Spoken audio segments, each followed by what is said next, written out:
नमस्कार दोस्तों। जंतर मंतर से कल सुबह जिस ढंग से सोनम वांगचुक को दिल्ली पुलिस ने जबरन उठाया और जिस ढंग से उन्हें सफदरजंग हॉस्पिटल में एडमिट किया और जिस ढंग से सोनम वांगचुक को सफदरजंग हॉस्पिटल में रखा गया है, उसको लेकर सोनम वांगचुक की पत्नी गीतांजलि ने आज दिल्ली हाईकोर्ट का दरवाजा खटखटाया। सोनम वांगचुक की पत्नी का कहना है कि उन्हें सफदरजंग अस्पताल पर भरोसा नहीं है। वो किसी निजी अस्पताल में सोनम वांगचुक को शिफ्ट करना चाहती हैं। अस्पताल जिस तरह के मेडिकल रिपोर्ट्स सोनम वांगचुक को लेकर दे रहा है, उसमें कुछ कंट्राडिक्शंस हैं और ऐसे तमाम सवालों के साथ आज गीतांजलि दिल्ली हाईकोर्ट में थी। उनकी ये एक याचिका दिल्ली हाईकोर्ट में जिस पर सुनवाई हुई, गीतांजलि की तरफ से कपिल सिब्बल दिल्ली हाईकोर्ट में पेश हुए। क्या हुआ हाईकोर्ट में ये आपको बताता हूं।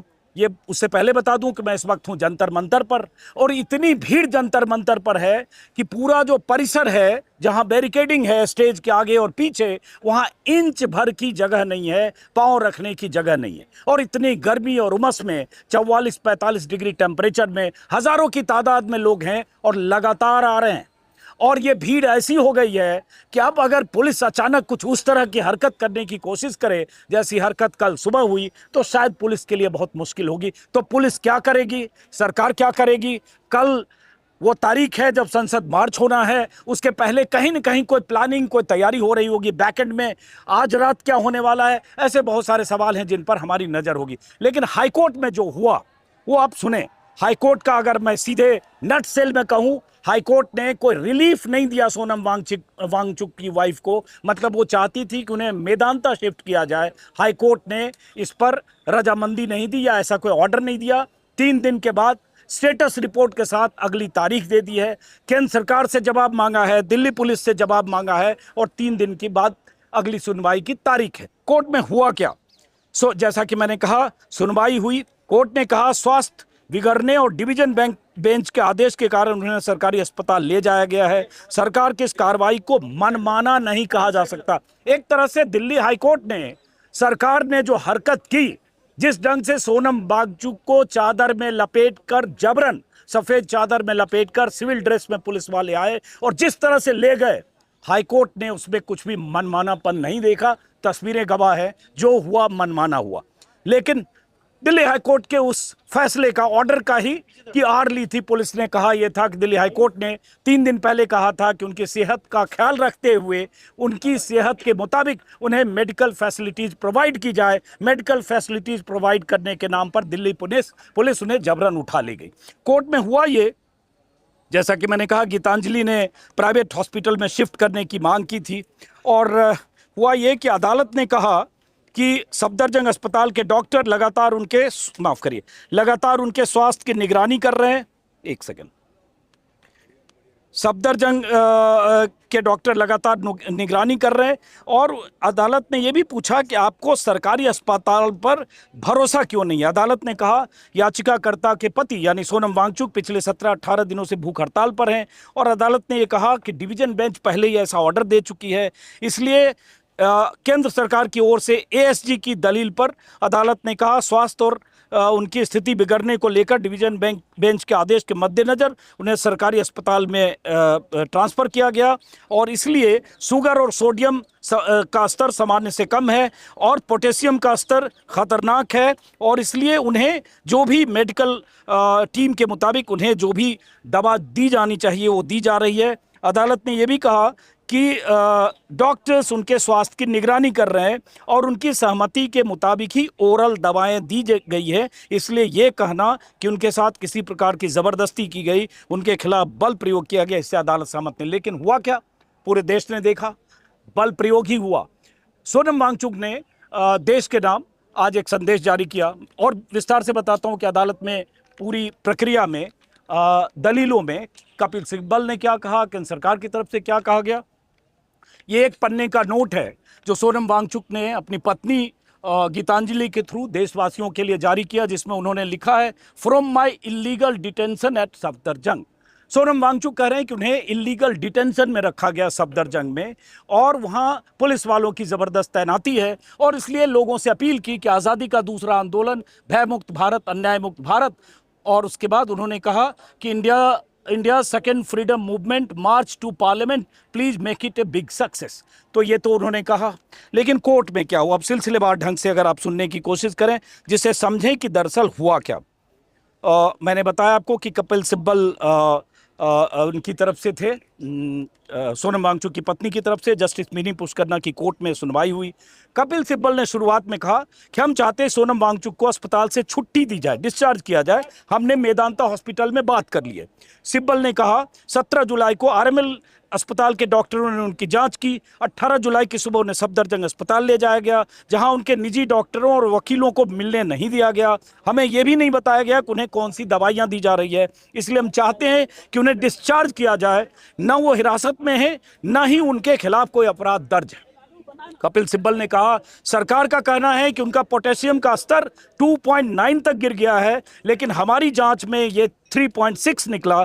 हम सिर्फ ये चाहते हैं कि उन्हें अपनी पसंद के अस्पताल में जाने दिया जाए। अदालत चाहे तो मेरा ये बयान रिकॉर्ड कर सकती है। ये कपिल सिब्बल दलील दे रहे थे सोनम वांगचुक की पत्नी गीतांजलि की तरफ से जो याचिका दायर हुई उसके पक्ष में। एएसजी सरकार की तरफ से चेतन शर्मा थे। उन्होंने कहा याचिका में जो बातें उठाई गई है उनका जवाब दूंगा, कृपया डिवीजन बेंच के आदेश के पैरा 4 और 5 को देखें। उसमें कहा गया कि सरकारी डॉक्टर रोज उनकी स्वास्थ्य स्थिति की निगरानी करेंगे, जरूरत पड़ने पर चिकित्सा हस्तक्षेप करेंगे। यह वही ऑर्डर हो जो 3 दिन पहले हाईकोर्ट में एक रिट पिटीशन की सुनवाई के दौरान हाईकोर्ट ने ऑर्डर दिया था, जिस ऑर्डर की आड़ लेकर यहां से सोनम वांगचुक को उठाया गया। एएसजी ने कहा कि मैं पूरी जिम्मेदारी के साथ यह कह रहा हूं कि डॉक्टर कविता रानी, निदेशक सफदरजंग, मेडिकल सुपरिंटेंडेंट और एम्स के वरिष्ठ डॉक्टर अस्पताल में मौजूद हैं। मेडिकल बुलेटिन भी जारी किए गए। अदालत ने पूछा अगर उन्हें वहां ले जाया गया तो उसके पीछे क्या मजबूरी थी। एएसजी ने कहा उनकी तबीयत लगातार बिगड़ रही थी। इस मौसम में 18 दिन के उपवास से शरीर में कीटोसिस की स्थिति बन रही थी, जो आगे चलकर शॉक की वजह बन सकती थी। पोटेशियम का स्तर गिरने से गंभीर चिकित्सीय खतरे पैदा हो सकते थे और दुनिया भर की दलीलें दी कि किडनी पर उसका असर पड़ता। अन्य मेडिकल पैरामीटर भी लगातार उसकी निगरानी जरूरी थी। इमरजेंसी वार्ड में भर्ती कराया गया और उसके बाद उस मेडिकल रिपोर्ट का हवाला दिया जो सफदरजंग अस्पताल ने आज सुबह 8:30 बजे एक मेडिकल रिपोर्ट जारी किया। सुबह के वीडियो में आप देख सकते हैं। और एक तरह से दलील दी कि सरकारी मेडिकल संस्थानों की निष्पक्षता पर भरोसा किया जाना चाहिए, जिस पर सवाल और शंका सोनम वांगचुक की पत्नी गीतांजलि ने उठाए थे। आज सुबह भी 10 बजे उन्होंने ट्वीट किया और यही कहा सोनम वांगचुक की पत्नी ने कि हमें सफदरजंग अस्पताल पर भरोसा नहीं है। हमें बताया गया कि सोनम का पोटेशियम लेवल 2.9 तक गिर गया और ये चिंताजनक है, जबकि 10 घंटे बाद जो हमें जानकारी मिली बाहर के इंडिपेंडेंट लैब से, इसमें हमें पता चला कि पोटेशियम का लेवल 3.5 है, जो सामान्य के भीतर है। और बार बार अनुरोध करने के बाद भी अस्पताल उन्हें डिस्चार्ज करके कहीं और तैनात नहीं करी, कहीं और एडमिट नहीं करने दे रही है। साथ में हमारे फ्लोर पर लगभग 30 पुलिसकर्मी हैं और पूरे अस्पताल में 100 से ज़्यादा पुलिसकर्मी मौजूद हैं। हमारी आवाजाही पर गंभीर पाबंदियां हैं। ये सोनम वांगचुक की पत्नी ने आज सुबह कहा। और यही बातें, एक मिनट रुकिए, 1 मिनट, कोर्ट का ऑर्डर सुना रहा हूं, 1 मिनट रुकिए। और इस तरह की बात हुई। फिर एसजी ने कहा कि अगर इलेक्ट्रोलाइट्स दिए जाएं तो शुगर फ्री वेरिएंट दिए जाएं। अदालत के पूछने पर बताया गया कि वो डायबिटिक नहीं है। इसी तरह से दलीलें कुछ एसजी की तरफ से दी गई कि हमारी भी एक प्रार्थना है कि डिवीजन बेंच और सुप्रीम कोर्ट के निर्देशों के अनुसार सरकार का कर्तव्य है कि सावधानी बरते। अगर वो इलाज से इनकार करें तब भी विशेषज्ञ डॉक्टरों को जरूरत पड़ने पर उचित चिकित्सीय हस्तक्षेप करने की अनुमति होनी चाहिए।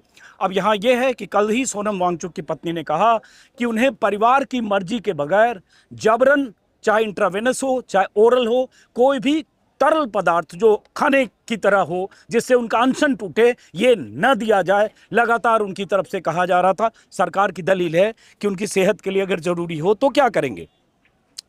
तो एएसजी ने उसी मेडिकल रिपोर्ट का हवाला दिया जिसमें पोटेशियम का लेवल उन्होंने कहा 2.8, 2.9, जो सोनम वांगचुक की पत्नी का कहना है ये गलत है। प्राइवेट लैब उसको 3.5 बता रहा है। उसके बाद यही दलील दी जाती रही कि याचिका का आधार यह है कि उनकी स्वास्थ्य स्थिति बिगड़ रही है, लेकिन हम एम्स की मेडिकल टीम की राय पर भरोसा करेंगे। अदालत उचित समझे तो उन्हें एम्स में शिफ्ट किया जा सकता है और ये हमारा सुझाव है। अदालत ने कहा कि क्या मरीज के साथ आए परिजनों के आराम के लिए अलग कमरा दिया गया है। डॉक्टर ने कहा हाँ। एक डॉक्टर अक्षय वहाँ आए थे जो एम्स में असिस्टेंट प्रोफेसर हैं और उन्होंने कहा हम लगातार उनके स्वास्थ्य की निगरानी रख रहे हैं। कपिल सिब्बल ने कहा कि वो डिटेंशन में नहीं है, उनके खिलाफ कोई केस नहीं है। क्या भारत का एक नागरिक यह नहीं कह सकता कि मैं अपने पसंद के हॉस्पिटल में एडमिट होना चाहता हूं? ये तो वाजिब बात है। आप जबरन किसी को एक ही जगह की यहीं एडमिट करेंगे और यहीं इलाज होगा और यहां से कहीं शिफ्ट नहीं कर सकते। और आपकी सेहत की हमको इतनी चिंता है कि 20 दिन तक यहां पड़े थे, फुर्सत नहीं थी किसी को बात करने की, पूछने की, हाल चाल लेने की। और जब लगा कि ये 20 जुलाई की तारीख नजदीक हो रही है और 72 घंटे बच गए तो आपने उठा लिया। लेकिन बहुत चिंतित है सरकार। यहां से 3 किलोमीटर की दूरी पर प्रधानमंत्री हैं, राष्ट्रपति हैं, पूरा मंत्रालय है, पूरा महकमा है, धर्मेंद्र प्रधान जिनका इस्तीफा मांगा जा रहा है वो भी है, और 300 से ज्यादा एनडीए के सांसद, बीजेपी के सांसद। लेकिन किसी ने सरकार के नुमाइंदे के तौर पर या पार्टी के नुमाइंदे के तौर पर किसी ने उनका हाल नहीं जाना। लेकिन सरकार बहुत चिंतित लग रही है, चिंतित लग रही है और वो चिंता जता रही है। अब सरकार और चिंतित होगी क्योंकि भीड़ यहां बहुत ज्यादा है। सरकार ने सोचा होगा कि सोनम वांगचुक को उठा ले जाएंगे, भीड़ यहां कम होगी, अनशन खत्म हो जाएगा, आंदोलन खत्म हो जाएगा, ये सब तितर बितर हो जाएंगे। हुआ ठीक उल्टा। उल्टा ये हुआ, लगातार मैं अपने वीडियो में दिखा रहा हूं, हजारों की तादाद में लोग आ रहे हैं। कल रात में लगभग 2 बजे तक, आधी रात तक था, लगातार लोग आ रहे हैं, अलग अलग जगहों से लोग आ रहे हैं। और उस खबर के बाद ही आ रहे हैं जो खबर सोनम वांगचुक को जबरन उठाए जाने की खबर सोशल मीडिया पर चली। डॉक्टर ने कहा कि वे डिहाइड्रेटेड हैं, उन्हें पोटेशियम के साथ कार्ब्स की जरूरत। कितने चिंतित हैं ये लोग। कार्ब्स की जरूरत है, अगर वो नहीं लिया तो दूसरा रास्ता अपनाना पड़ेगा जो नुकसानदायक है। उसके बाद डॉक्टर ने कहा कि उन्हें विटामिन की जरूरत है, वो एक्सेस नहीं लगने दे रहे, मतलब नस में सुई नहीं लगने दे रहे हैं। कुछ पैरामीटर बॉर्डर लाइन पर है, सोडियम और शुगर का लेवल नॉर्मल से कम है, यह बहुत जरूरी है। वो केटोसिस में है, उनका शरीर फैट तोड़ रहा है। माफ करिए, कोई जरूरत नहीं, थैंक यू, बहुत शुक्रिया आपका। सिब्बल ने कहा मेदांता विश्व प्रसिद्ध हॉस्पिटल है, हम उन्हें वहां ले जाना चाहते हैं। कोर्ट ने कहा क्या उन्हें शारीरिक रूप से कुछ भी नहीं दिया गया? सिब्बल ने कहा जब ऑर्डर पास किया गया था तब मैं पार्टी नहीं था, मेरे खिलाफ एक्स पार्टी ऑर्डर था, मैं अपने पसंद के अस्पताल में इलाज कराना चाहता हूं। सरकार इस पर कैसे आपत्ति कर सकती है? क्योंकि पिछली बार जो ऑर्डर कोर्ट ने दिया एक पिटीशन की सुनवाई के दौरान, तब कोई नुमाइंदगी सोनम वांगचुक की तरफ से नहीं थी, एक्स पार्टी ऑर्डर था, एक तरफा ऑर्डर था, वो उसी का हवाला कपिल सिब्बल ने दिया। कोर्ट ने पूछा क्या कोर्ट का कर्तव्य नहीं है कि 18 दिन के उपवास के बाद उनकी पूरी तरह से मेडिकल देखभाल सुनिश्चित करे? अदालत ने कहा सरकार ने बीच में दखल ही क्यों दिया? सिब्बल ने कहा उनकी देखभाल करना सरकार की जिम्मेदारी है, मैं इसे स्वीकार करता हूं, लेकिन मुझे अपनी पसंद के अस्पताल जाने का अधिकार होना चाहिए। अगर एम्स के डॉक्टर भी टीम का हिस्सा हो मुझे कोई आपत्ति नहीं है। कपिल सिब्बल ये कह रहे हैं, फर्स्ट पर्सन में एडवोकेट कोर्ट में कहते हैं, मतलब वो समझिए कि वो सोनम वांगचुक कह रहे हैं कि चूंकि उनको रिप्रेजेंट कर रहे हैं, तो ऐसे ही एडवोकेट ऐसे ही फर्स्ट पर्सन में बात करता है। अदालत ने कहा, कोर्ट ने, जस्टिस ने कहा इंसानी शरीर ऐसा होता है कि कभी नहीं पता क्या हो जाए। सिब्बल ने कहा लद्दाख में उन्होंने 35 दिन तक अनशन किया था, तब कोई दखल नहीं हुआ था। सिब्बल ने कहा रिकॉर्ड में ऐसा कुछ नहीं है जिससे लगे कि कोई गंभीर चिकित्सीय समस्या है, सब कुछ सामान्य है, फिर किस आधार पर उन्हें जबरन ले जाया गया और रोका गया? कोर्ट ने कहा कि अदालत को व्यापक तस्वीर, लार्जर पिक्चर देखनी होती है। सोनम वांगचुक हिरासत में नहीं है और उनकी पत्नी, भाई समेत परिजनों को उनसे मिलने की अनुमति दी गई है। उसी पर कपिल सिब्बल बार बार कहते रहे मुझे अपनी पसंद के डॉक्टर और अस्पताल चुनने का अधिकार हो। अगर सरकारी डॉक्टरों को लगता है कि मेडिकल इंटरफेरेंस जरूरी है तो अपनी राय दें, मैं सिर्फ इतना पूछ रहा हूं कि अपनी पसंद के अस्पताल जाने में सरकार को क्या दिक्कत है? अदालत ने फिर कहा फिर आपको सरकारी अस्पताल के डॉक्टरों को या सरकारी डॉक्टरों पर क्यों संदेह है? सिब्बल ने कहा मुझे कोई संदेह नहीं है, मैं हर तरह से सहयोग के लिए तैयार हूं। मैं मतलब फर्स्ट पर्सन मतलब सोनम वांगचुक।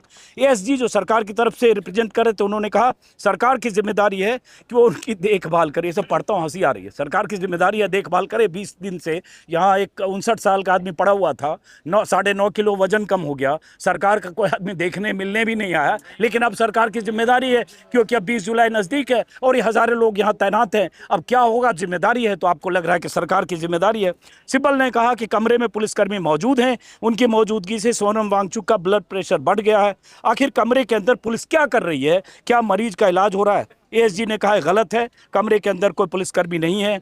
एएसजी ने कहा कृपया सहयोग कीजिए। सोनम वांगचुक की पत्नी ने कहा हम नहीं वहीं जाना चाहते हैं जहां हम सहज महसूस करें। जब तक हमें हिरासत में नहीं रखा गया है हमें कोई खास जगह रुकने के लिए मजबूर नहीं किया जा सकता।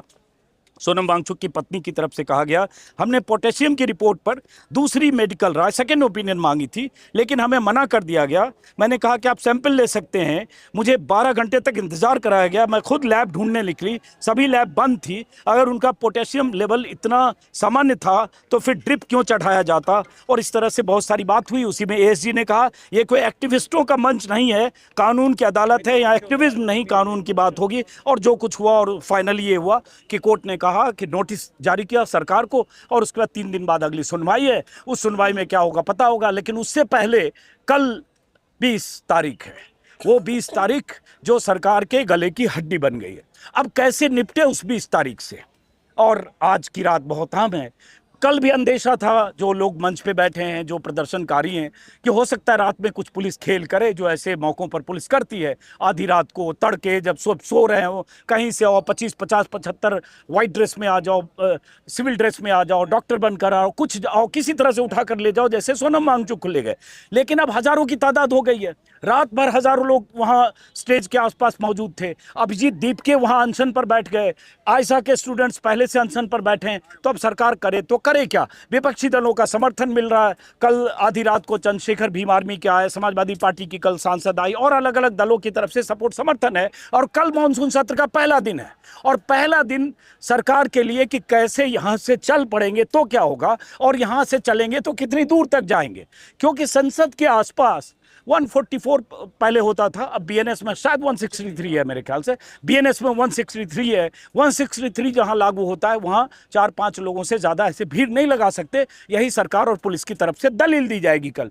और बार बार मैं अपने वीडियो में कह रहा हूं, पिछले 5 दिनों से इसी जंतर मंतर से महिला पहलवानों ने जब तय किया था कि वो संसद मार्च करेंगी, विनेश फोगाट और संगीता फोगाट जैसी ओलंपियन भी थी, तो उन्हें घसीटा गया, जमीन पर गिराया गया, जबरन बसों में ठेला गया, और उसके बाद उनका टेंट तोड़ दिया गया और उन्हें थाने में ले जाकर छोड़ दिया गया। तब उनका आंदोलन खत्म हो गया। लेकिन तब लोग बहुत कम थे। अभी लड़के बहुत ज़्यादा हैं, यंगस्टर बहुत ज़्यादा हैं, जेन जी की नुमाइंदगी करने वाले 18, 20, 22 साल के यंगस्टर बहुत ज़्यादा हैं। तो सरकार के गले की हड्डी अभी ये होगी कि इस आंदोलन से, इस प्रदर्शन से, जंतर मंतर पर जुटे इस मजमे से, मेले से, हुजूम से, जन सैलाब से कैसे निपटे, और आज की रात कैसे कटे। और ये चुनौती दोनों के लिए है। ये चुनौती सरकार के लिए है, और ये चुनौती स्टेज पर बैठे लोग, आयोजकों के लिए है कि आज की रात क्या होने वाली है। तो आज की रात बहुत अहम है, हम इंतजार करेंगे। हाईकोर्ट से कोई एक तरह से अगर देखें तो सोनम वांगचुक को कोई राहत नहीं मिली। उनकी पत्नी जो चाहती थी, ऐसा कोई हाईकोर्ट से ऑर्डर नहीं मिला। मतलब उनको रहना सफदरजंग में ही है। अब सफदरजंग में वो हैं, उनकी पत्नी है, देखभाल करने वाले और लोग होंगे, डॉक्टर्स हैं, और सरकार तो इतनी चिंतित हो ही गई है कि लगातार देखभाल कर। सरकार का बस चले तो 2 लीटर जूस चढ़ा दे मुंह से, कहीं से डाल दे में। तो सरकार तो इतनी चिंतित हो गई है। लेकिन अब सवाल उठता है, आज रात क्या होने वाला है। हम सब की नज़र होगी आज रात पर और फिर कल सुबह पर। फिलहाल जंतर मंतर से बहुत लोग जुट गए, लेकिन इस वीडियो में मेरा पर्पस लोगों से बात करने का नहीं था। मैं सिर्फ एक मेडिकल रिपोर्ट के आधार पर जो पिटीशन हाई कोर्ट में दायर की गई थी, सिर्फ उस पर अपनी बात कह रहा था। तो बहुत बहुत शुक्रिया तमाम लोगों को। और ये सब लोग जंतर मंतर से निकलकर अब लंबा काफिला बन गया, सड़क पर इतनी भीड़ लगी है, जो सड़क पर लोग जमा है। फिलहाल बहुत बहुत शुक्रिया, बहुत बहुत शुक्रिया। चलिए।